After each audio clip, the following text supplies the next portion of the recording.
guys, with such a clear target to qualify for the Champions League next season, how big and important does that win feel? Yeah, for sure. We know now every game is a final. Today we play at home. We came last week, we do a good comeback and we win confidence. I think today we have a massive opportunity to have another 3 points and we do it. Nicolas, your goal turned out to be the winner. Was the key taking that shot early? Yeah, it was a very good goal. Very happy to be back. It was, I had like 2 of that, and the third one I say I'm going to hit it. And then when I hit it, hopefully it went in. Yeah, you've not long been back from injury, but that's your first goal since December, your first goal this calendar year. How good does it feel to get back on the score sheet? Yeah, very good. Everybody knows from injury it's not easy. But you know, now my body feels good and I'm coming back to my level, so I'm very happy that we win. That's the most important. Marc, it's your 100th Chelsea appearance and you get to celebrate it with a clean sheet as well as the victory. What did you make of the team's performance defensively today? No, I think we know that it's very important. They are a physical team, very tough. But today we ran all together, we fight like a team, and I think we deserve this win. A couple of huge saves from your goalkeeper, Robert Sanchez, as well. What did you make of his performance and how important was he? Yeah, for sure. I think now everyone is important. Doesn't matter if you start or you came to the bench.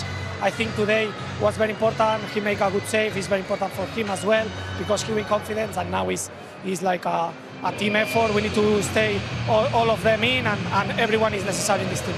You guys have grown to know these Chelsea fans very well and they demand this team to be back at the top.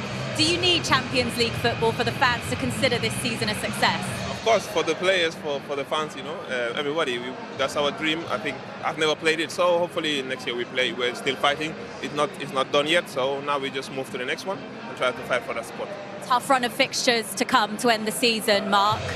How important does this win feel now that you've got those 3 points on the board, particularly with other Champions League contenders playing in the FA Cup this weekend? Yeah, for sure. I think now every game is important. Every ball is important. Today we give everything into the pitch. Now we have another important game on Thursday. We want to play one final this season. So first we need to think about this because we have another important games. Well done today, guys. Congratulations. Thank you. Nicolas Jackson ending his goal drought today with a massive goal for the Blues. Karen and Peter watching with me. And Karen, just how big a win was that for Chelsea? Massive. I think it showed a lot of character as well from them because they had the goal 27 minutes to manage the rest of the game for a young team. Last week they came back as well. So the last 2 weeks you've really seen different sides of Chelsea and one they're going to have to hold on to and keep doing that towards the back end if they're going to make that Champions League spot. How much of a message does that send to the other teams, Peter? Because they've played first, some of the teams are in FA Cup action. Yeah, I think a few of the sides have been watching this and picked it out as a potential banana skin for them because it was, I mean, Everton would have been for them to soak up the pressure, the crowd to get on them. That's how I thought the game was going to go. I thought obviously getting the goal and then being able to defend it was good. They had their nervy moments and they had to rely on their goalkeeper at times because I thought Everton gave it a really good go. But the win was the most important thing and puts them right in amongst it now. They're not going anywhere, Karen. No, they're certainly not. Like I said, it's that resilience and the mentality now, and that's something you're probably looking at a young team and a manager. His first time in the Premier League as well. Can he get his group to do it at the business end of the season? But like I said, the last couple of weeks have certainly showed it. Do you think the fans will have seen enough in the whole performance today, Peter, to get them more back on side? Yeah, I think so. Like I say, there's a frustration around the ground. You could smell it today at the start, and that's why I think probably more credit needs to go to the players and to the managers because they didn't let that kind of outside noise affect them.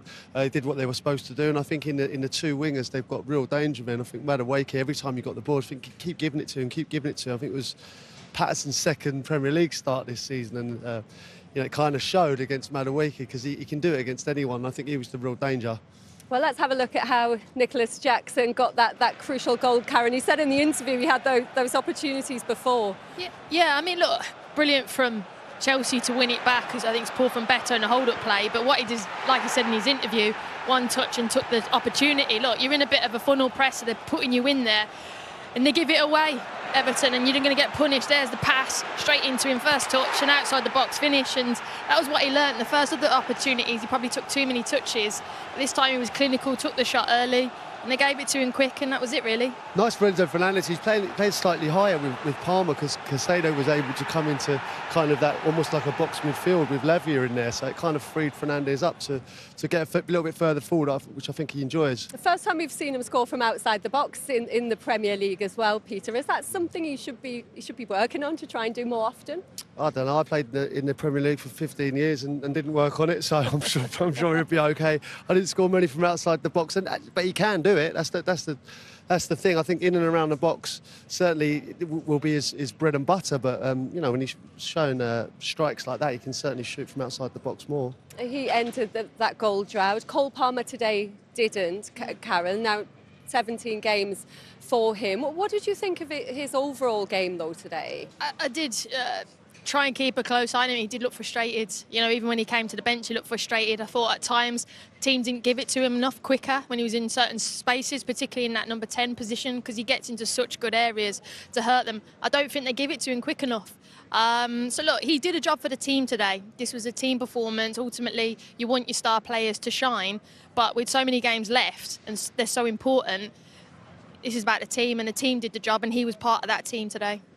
They need the two players firing. I think Cole Palmer and Nicolas Jackson are way out in front with the goal scoring and the assists as well. Obviously, Cole, again, another frustrating day for him, you'd have to say. But Nicolas Jackson amongst the goals again. If you're going to fire yourself into the Champions League, you need those two players. And obviously, Nicolas Jackson's managed to shake that off today.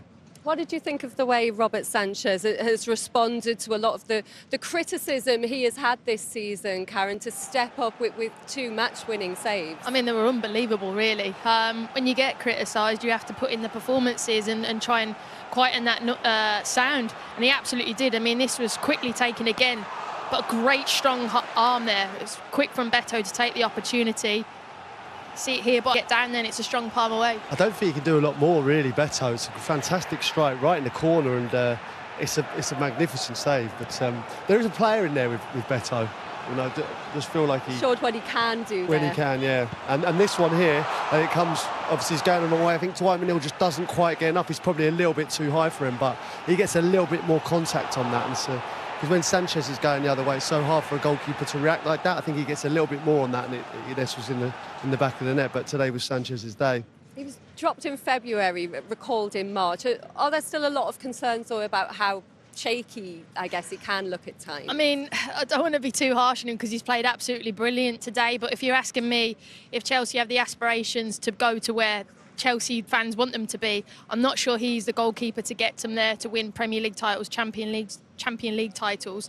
But today he was brilliant and he did his job today. But future, I'm not sure he'll be the one, and I still think they'll be looking in the transfer market. Do you agree? Yeah, potentially. I think you know what it did today, though. You did watch him grow in confidence. I think those 2 saves, because even the corners and the free kicks and the crosses that they were coming under pressure towards the end from Everton, he came out and he claimed them really, really confidently. So I'm hoping, he's definitely got the ability to be the number 1 goalkeeper. It's just about the confidence, without doing the world of good today. Do you think sometimes it takes one game like that? It can change the whole course of your fortune? No, I genuinely think that. Yeah, I mean, he got man of the match today, didn't he? And I think the fans have acknowledged the fact that he's cost them at times this season, but today he's definitely won them 3 points. One player the fans really acknowledged when he went off was Noni Madueke. He started on the left today for the first time for Chelsea. Did you enjoy watching him there, I Karen? did, but I feel like Crouchy did more, so I'm going to pass it to you. You were loving him. No, So. do you know what? I just feel like he can be unplayable at times, and I think Neto on the other side as well. They've got great options in those areas. With Sancho on the bench as well. But for me, I felt Patterson. It was a really difficult game for him because obviously with the injury to Tarkowski, O'Brien goes into the centre of defence, and yeah. I think he can do it against anyone, but for Patterson's only second start of the season, I think it was a difficult one, because even here you see where Ashley Cole come on, it's different personnel, but again, it doesn't matter who he's against. I think he can. Do you think we're going to see him more on that left side now after that performance? I don't know. He's probably more comfortable on the right hand side, but I don't think it really matters which side he plays. I think maybe when he comes inside, maybe the finishing could potentially be better on the other side, but. He showed that he can easily play there anywhere across the front. He would have had a goal today if he was up against a different keeper, perhaps, because Pickford yet again stopped the scoreline being a few more, Karen. Yeah, I mean, it was the goalkeeper show today a little bit. it at times. But yeah, like Crouch said, he's taking his opportunity. He's been given the ball. I think, like I said to you at the start of the show, I interviewed Maresca at the start of the season, and he said, the way that we play, I'll always give my wingers 7 opportunities, the way that we play. So if you're patient and you take your time, and the winger is really diligent to stay in those positions, you'll get 6 or 7 1v1s, and he had that today. That next element is to make the goals and the assists. But for today, I thought he was really sharp, looked really good. And don't forget, he's had injuries this season as well. So really strong performance from him today. I think he's just got 3 Premier League assists. Is that frustrating? Yeah, it is. I suppose that's what you're looked at to in his game, because when I've watched him here today, I just think he's complete dangerous. There's certain wingers that I played with where you just keep giving them the ball. When they've got the beating of the fullback, you just keep giving it to him, and every time he got the ball, he was a real danger today. Yeah. Jared Branthwaite had a good battle out there as well, didn't he, with Nicolas Jackson? What did you think of him today? I really like him. Honestly, I think he's... Scored lots of clubs, Karen. Yeah, I know, and I'm sure Everton fans will be like, oh, please don't show these clips and make him more touted after. But what he's done is he's a young player and he's physically grown as well in terms of he's stronger, he's sharper. That's really clever because he kind of steps in, drops off and then wins it. But would you like to play against him? No, you know what? He's a real class act, and I think what was interesting today with Tarkowski's injury, it was interesting to see O'Brien go in alongside him. And if you're an Everton fan, you build a team around those two. I mean, listen, I'm not undermining the job Tarkowski's done. I mean, he'll come back in and he'll certainly help them grow as players, but they're 22 and 23 years old. And I think the two good size, they're good on the ball, they're everything that you want from 2 central defenders. So as an Everton fan, I think if you're going into a new stadium, you want to build a team, I think you've got to build it around those two. You certainly don't want to lose one. Because that's daunting for any forward line to go up against those two, just when you see the sheer size of them. You can see, even Nicolas Jackson today, right? He's a big, strong, he's a difficult customer, and I thought they dealt with him really well. I thought they both did. So, if they can strengthen sort of defensively, maybe on the right-hand side, and keep those two with Tarkowski as well. And of course we talk about some of the clean sheets. Pickford's been on great form, and of course they need to strengthen higher up the pitch. But I think you keep hold of those two, and you've got the basis of a real good side for next year. Do you agree with Peter, Karen, that you build around those? So you build around Branthwaite, or the other argument, I guess, is that you sell him and you use that money that you would get to build? I mean, it's tough, isn't it? But I always want to keep your best assets, and they're young, talented, loads of more room to grow and get better and better. So no, I always want to keep young talent. I don't want to ever sell it, because you're never guaranteed. And what you're guaranteed at the moment is getting better and better. So like Crouchy says, hold on and build a team around them. Karen, when you saw where Enzo Maresca was sitting today? Yeah, a little bit, but then I guess I'm boring. Easy access down to the tunnel, but I guess he's protected there. But I guess I don't know where else he'd go, though, Lee. I'm not... He said they were going to show him some different options. I'm presuming one of those was in the director's box. But, I mean, we had a nice food there, though, Lynn. Better seat, actually. He was right at the back. He did. You know what? I think he's one of those managers that kind of, you really miss being on the bench. I think barking orders. I mean, literally, he was sitting 4 or 5 rows back from us. Could hear him barking orders over the top of us to the bench. I think he would really have hated that today. He's not one of those kind of director's box managers. I think he wants to be in and about it, barking orders. Yeah, absolutely, but not the best view. We can hear now what he made of his side's victory, though, because Enzo Maresca has been speaking to Jules. Enzo, a big win. Congratulations. What pleased you most about the performance? Yeah, first of all, I think the 3 points that at this stage of the season is very important. The performance, I think, first half we dominate, we create chances, we didn't concede nothing. Second half we drop a little bit, but it's part of the game. I think we defend well when we needed to defend, and we attack quite well when we need to attack. So I think overall it was a good game, 3 points, and we are happy. You said before the game that today you needed to be strong in your duels. Did you prove how crucial that was with the goal? Yeah, absolutely. The goal came from a pressing. We won the ball back, and it's important. Couple of big saves from your goalkeeper, Sanchez, throughout the game as well. He is a player that sometimes gets scrutinised. How pleased are you to see him put in a performance like that? Very happy. He deserved, to be honest, because, as you said, probably in the last weeks, he received some...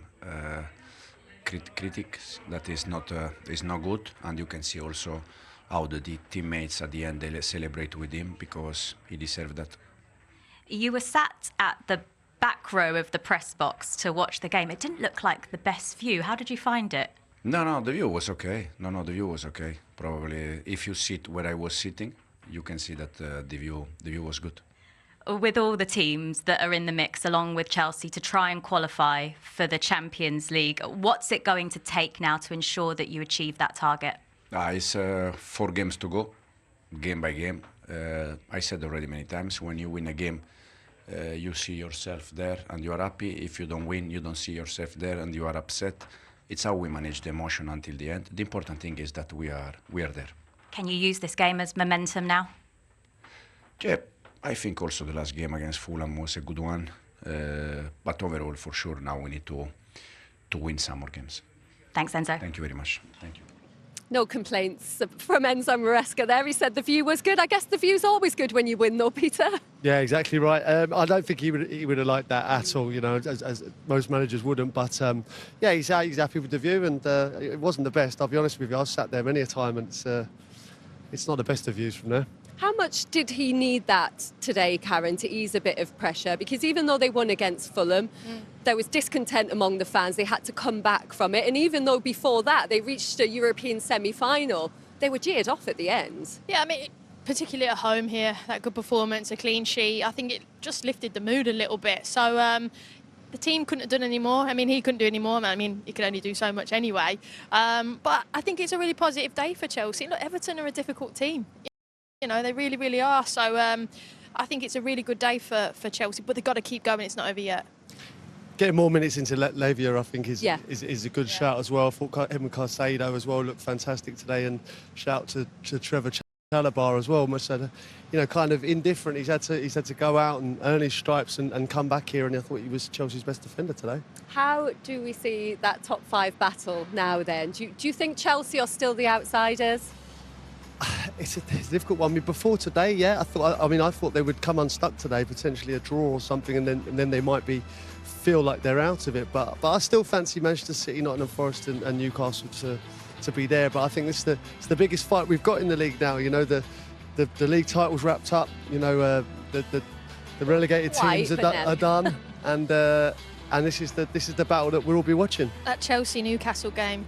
It's huge, isn't it? That's on TNT Sports as well. So we're looking forward to being there for that one. Just drop that in there as well. So, no, I think that's a big game for them, really. Well, obviously, we know that, but I think that's the one I'll be looking at, because then it's that character, the mentality again for Chelsea, and see if they can do it. And I guess we're looking at the downside of playing 3 of the top 5, but on the plus side, it means that you've got that opportunity to take points off those teams. Like I said at the start of the show, it's kind of in your hands. You know, you're in control of that, and ultimately then, do you deserve it? If you've beaten those teams, then you absolutely do, and you have to have that in your control. And I think I'd rather have that as a player. Oh, there's nothing worse than, you know, sitting there and relying on teams to do you a favour. You know, as players, you've got to be professional enough, and you've got to back yourself enough to go, there's those teams there, we beat them, we're in the Champions League, and I think this is a perfect position to be in. Do you think Chelsea can show the level of consistency needed in the run-in? That's been the issue all season, I think, and that's been the issue level at them for a long time. You know, there's elements of their game where you think, oh, you know, how are they not higher? And then you'll go and see them play really, really poorly.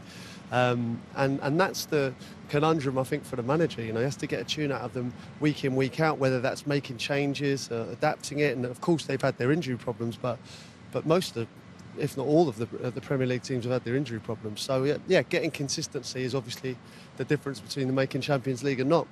And in terms, Karen, of making this a very good season, just how big is Thursday for them? It's huge, but again, I said at the start, they're the most equipped to win it. I think they should win it. You know, it's been a bit of a breeze for them up until now. So I fancy them to win it, and they absolutely should. But their bigger aspirations, where they want to be, is that in that Champions League and keep pushing for titles. So it's a big game, but, you know, I'm sure they'll be okay. And also, do you think what happened in that second leg in the quarter-final would have been a bit of a wake-up call in the competition, Pisa, that they can't just take it for granted? Yeah, that's it. I mean, certainly we did a few of the games here, didn't we, at the start of the campaign, and it was... they just steamrolled it, didn't they? I mean, they were playing a completely different side. They could rest everyone, and they've got through to this stage. But now they'll want to win it. They can't take their eye off it. There's obviously European places that's certainly at stake. They'll want the Champions League, but you end up with Champions League football and a trophy at the end of the season. Then that's surely at the start of the season. I think Chelsea fans would have taken that. They could potentially have that European final, though, Karen, just 3 days after what could be a decider to qualify for Champions League football against Nottingham Forest. It could be a massive few days. It is, but look, that's where you want to be as a footballer. Do you want to be where the season's gone and done and dusted and you're not in it, or do you want to be fighting on all fronts, or do you want to be fighting for titles, Champions League football? I know where I'd rather be. I think the bigger thing for Chelsea is in this big period for them now is getting the best out of Cole Palmer and getting him back, because Jackson did it today. They need to get Cole back firing, and because in big games in these business end of the season, your star players are the difference that win it for you, and they need him to find a way to get back to that previous form. I thought that was good about Everton today as well. You could easily say they're on the beach, they've done their job, they've stayed up, but I thought they gave it right. They gave everything right to the end, and that's, I think, a prop of the manager. Yeah, we can hear from their manager now as well. Good timing there, Crouchy, because David Moyes has been speaking to Jules. David, commiserations on the result. How do you assess your team's performance today? Not very good in the first half, a lot better in the second half. Look, it was always a tough game. It's always been a tough game here, and they never got away from us. We were always in the game, so we had a few opportunities, I thought, in the second half, but we just couldn't quite find that goal. What disappointed you the most about the goal you conceded? Well, it's always easy. We play the ball into the forwards' feet, and we're hoping that Beto retains possession. We lose it, and they go quickly, and they get a goal at the other end. There was these moments happen. It's part of it. We're trying to become much better. We're trying to encourage the players to take the ball more and look to play. But I suppose while you're doing that as well, you're always liable to make mistakes and get it wrong. And on this occasion, we did. As you say, it was an improvement in the second half, but from an attacking perspective, what more would you have liked to see?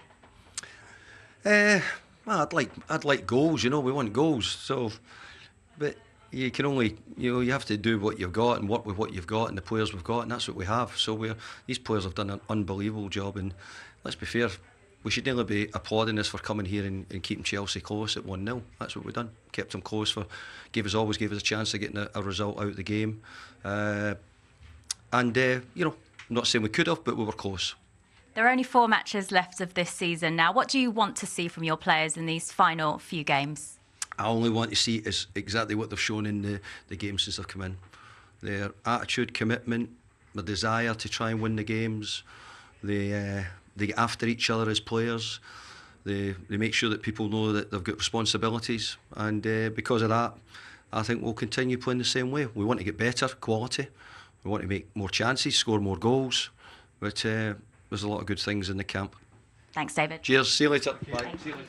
He wants more goals, David Moyes. They've only got 34 in the Premier League this season, and that's the next challenge for him, Peter, I guess, to keep them just as solid, but get those goals into the team. Yeah, I think you mentioned it before the game and after the game, the word quality, and I think he needs to get more quality in. I think what we've seen there is lots of things have been levelled at Everton in the last few seasons. I think as players' kind of desire, the work rate, things like that, putting them in. There's none of that since David Moyes has walked through the door. The attitude's been absolutely spot on, and I think the quality aspect is something that the owners have to back him now. It's a beautiful new stadium. Everyone keeps talking about it, but it doesn't matter what stadium you play in. If you haven't got the quality on the pitch, then you're going to find yourself consistently in a dogfight. And I think Everton fans see themselves as a higher echelon Premier League club without doubt, and they need to be backed. And I think the manager needs to be backed. And if they keep hold, as I say, of the 2 centre halves, they're young, they can build round that, and they need to add quality in the top end of the pitch. So is that forward line the priority area in the summer, Karen? And I guess the fullbacks as well, when you look at the age of Young and Coleman. Yeah, look, the forward line I think has been a problem for a while. It's not been great with Dominic Calvert-Lewin unfortunately being so injured. I think it's been 3 seasons since he's really had that prolific period. So I think it's always, whenever we've done punditry with Everton, always like, it's that goal threat. So they'll be certainly looking in the market. I don't know how clever they'll have to be with the sustainability model, but certainly an area they'll have to keep looking into. And we talked about Branthwaite and what you think his future will be a little earlier. A couple of key midfielders as well going to be out of contract, Peter. Let's start with Decore, because they didn't trigger the option to extend his contract. When he celebrated the goal after Forest, though, he did the little pick up the phone, sign me up thing. You know, he clearly wants to stay. Do you think it's the right time, though, to say goodbye? I don't know. I think it must be something to do with the wages he's on. I think they'll be, you know, maybe higher than they would like to play. And having been a player, there's no player that wants to take lower than what he's on originally. It's a difficult situation to be on. But I do think if you keep everyone on the same wages, then I think you take Decore. I think he's been an integral part of what they've done. He's been very, very important for them. But you know, if they do let him go, then he needs to be replaced. So you're saying you think the club want to keep him? It's just about getting the wages down? I think. Listen, I don't think they would say no. I mean, listen, he's starting games and he's making an impact. He did in the last game. He did again today. I think it's one of those situations that you have to, you know, the wage bill is something that's a problem, and I think you just have to be cute about it. You can't be throwing money here and there. Everton have found themselves with issues with that before. They have to play within the financial restrictions that they're in. But you know, certainly giving him a contract as a footballer, you would. Well, David Moyes has certainly relied on his energy since he come in. His goals at times as well. Do you think he can still be a key part of this rebuild, Karen? Certainly for another season. Yeah, you want his experience as well. And I do think it is what Crouch said, down to wages. But as a player, you'd been here at this football club. You'd probably been through the difficult moments, and you've helped him get through those. And you want to enter the new phase, the new stadium, with this football club. So you know, I hope that Everton keep hold of him, and I hope to see him in an Everton shirt, and I'm sure David Moyes wants him as well, so because he's been a good servant for them. A good servant is Idrissa Gueye, out of contract in the summer, but he's 36, Peter. But yeah, you watch him at times this season, certainly, you know, in this good run under David Moyes, and he's still such a key part of this team. No, he doesn't look that age, does he? I mean, he can still play there, no doubt. Again, he could probably play another year or two, but you know, Everton do need a rebuild, and it's, as I keep harping on about the two centre halves, but that's the way you've got to go. You need young players who are hungry, and I think if you want to evolve as a team, you do have to move on from the players who have been fantastic servants for the football club and done very, very well. But you have to make forward steps, and I think that's signing young players. I mean, Chelsea have been through it, and there are teething problems with that. You know, Chelsea have been through it. Young players, you are going to be slightly inconsistent, but there is a period of time when all these players are out of contract. Do you renew it, or do you go down a different avenue? And I think, you know, Everton are at that crossroads now, and I'm sure they'll go through it. Do you think it's an exciting summer for them, though, Karen, or do you think it's very daunting when you think about all of that? I think it's exciting. I really do. Like I said, going into a new stadium, Premier League status is secured really early, so you can start planning for that. You can look at players like you have done today who are out the contract. Who do you want moving forward? I think it's an exciting time, and I would want to be massively a part of it moving forward if I was a player. So, yeah, I think the fans have got a lot to look forward to.